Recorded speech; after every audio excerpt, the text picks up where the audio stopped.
Manila po ako pinanganak. At syempre, kaya ako nandito. Sinurpresa ko siya. Oh. Hindi ko alam. Ay, may nagmamahal sa'yo. Ay, naku, daming marites. Hi! Naku, Diyos ko. Alam nyo, hindi talaga mauutusan ako, taga Manila ko eh. Hindi mo talaga mauutusan ng mga Manileño na magtaas, sumigaw, isigaw ang pangalan mo kung hindi nila nararamdaman na ikaw talaga ang mayor ng Maynila. Ako na ho ang nagsasabi, napakaswerte ho ng buong Maynila kay Sam Versosa. Nandito rin ako para pasalamatan si Sam dahil yung amin pong foundation, yung Kasuso Foundation, yung mga nagtataguyod ng 700 Kasuso Warriors, yung mga breast cancer patients, ay tinutulungan po ni Sam Versosa. Hindi po kami nagdadalawang salita sa kanya, hindi siya nagdadalawang isip na tulungan kami sa aming foundation, pero hindi niya pinagkakalat, hindi niya pinababalita. Kaya ako na lang magchichismis. Oo, na napakabuti ng puso nitong taong to. Ako na ho ang nagsasabi sa inyo, hindi po kayo nagkakamali ng iboboto at ng magiging mayor ng Maynila. Napakabuting tao. Noon pa yan tumutulong. Hindi po siya kilalang politiko. Kilala po siya bilang pilantropo. Ano po ang ibig sabihin ng pilantropo? Ito po yung gumagawa ng kabutihan sa kapwa, generous sa kapwa, nang hindi naghihintay ng anumang kapalit. Kaya napakaswerte ninyo. Nakakaloka. Para kayong may Vico Soto sa Manila. Yes! Tandaan ninyo, sinong politiko ang tutuktong sa entablado para sabihing itigil ang korupsyon? Diba dapat yung hindi korap? Kasi pag korap ka, Diyos ko, dahil malulunok mo yung dila mo. Diba? Kaya, Diyos ko, Sam, maraming salamat sa'yo. Dahil isa kang hulog ng langit para sa mga Manileño. At totoo yung sinabi ni Sam, yung pong mga nanay natin, mga lola, lolo natin, Diyos ko po, napakasuswerte ninyo. Dahil may nakalaan pong budget para sa inyo. Para mabigyan po kayo ng 2,000 pesos. Kung ano yung simula ng apelyido ni Sam, yun po ang halaga ng matatanggap ng mga senior citizen. Sinuggest ko rin po kay Sam, huwag mo naman pabayaan yung mga kabataan, Diyos ko, na kailangan yung kanilang edukasyon. Kailangan yung, meron din sila, lalo na yung hindi lang mga valedictorian. Kailangan din ang mga, yung nasa middle lang, baka naman pwede mo namang isalba. At isa pa sa napagkwentuhan namin, eto, hindi mo po kinukwento, kinento mo sa akin to eh. Magpapasok po ng mga negosyo rito, si Sam Versosa, at ang kukunin mga empleyado dapat ay mga Manileño. Napakahirap pong magpasok ng negosyo sa isang syudad dahil ipapasok pa lang, kailangan may advance na.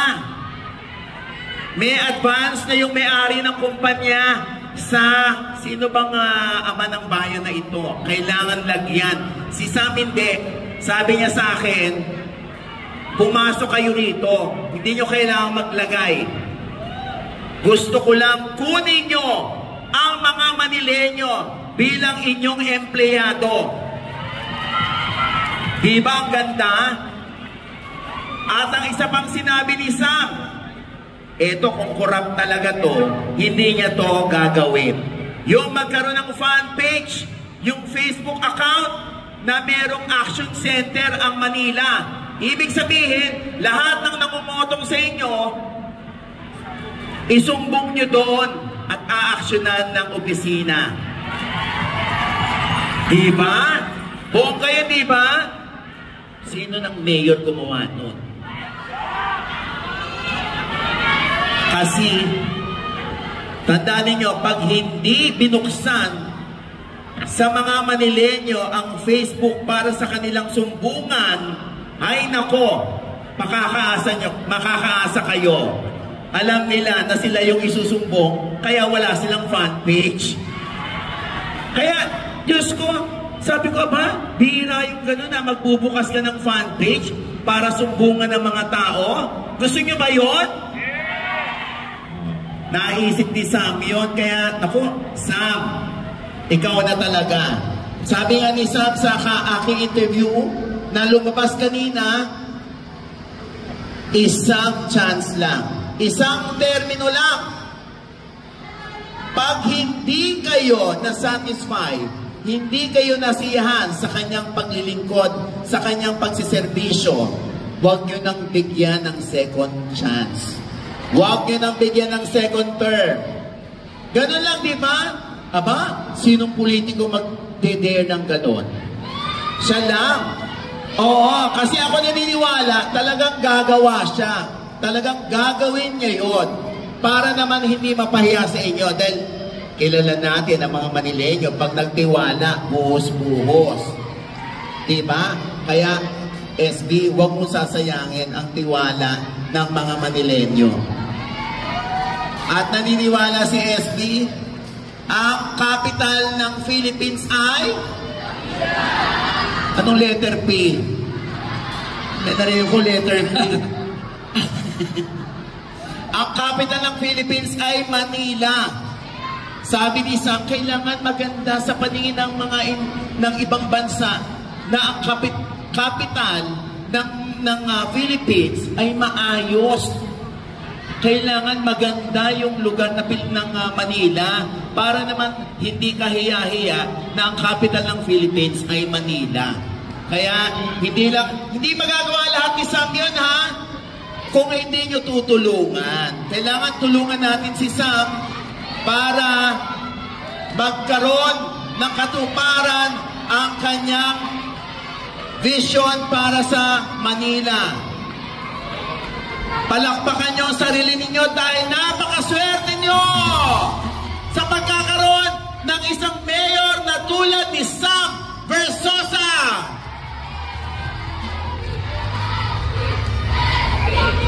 SB! SB! SB! SB! SB! Alam mo, ngayon ko lang na-realize, nakakapaos pala yung ginagawa ko. Diba? Sabi ko nga, Nay, kaya nauubos boses ko. Kasi, grabe yung support at pagmamahal. Tignan mo, nasa ilalim kami ng tulay na hindi kami pinagbigyan doon sa mga penyong nirequest namin. Ay, bakit? Pero alam mo naman, yung politika sa Maynila. Pero sabi ko nga, hindi nagpapapigil ang mga Manilenyo. Kahit nasa ilalim tayo ng tulay, mga tao nasa flyover, hindi sila nagpapatina. Oo. Alam mo ba, ako naniniwala, Manilenyo ko eh. Pag hindi nila gusto yung kandidato, lalayas yung mga yan.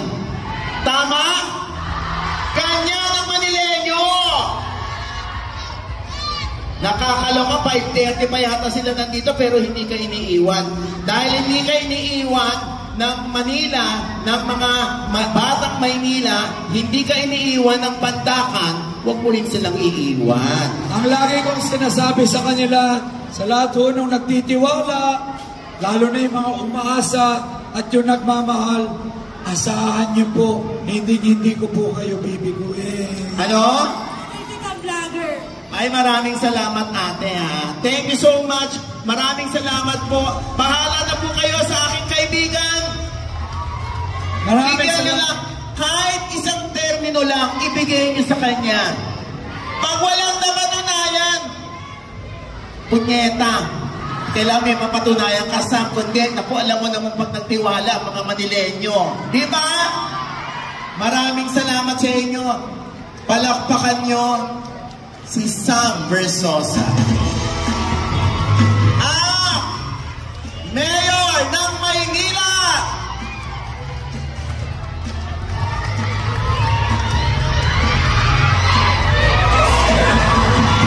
Wow! SD! SD! SD! SD! Sam Versosa na! Muli po sa mga kababayan ko rito sa Maraming salamat ha! Maraming salamat, Nay! Thank you so much sa tiwala. Hindi ko po alam na darating siya. Grabe to. Ang laki na ng sinuporta nito sa akin. Wala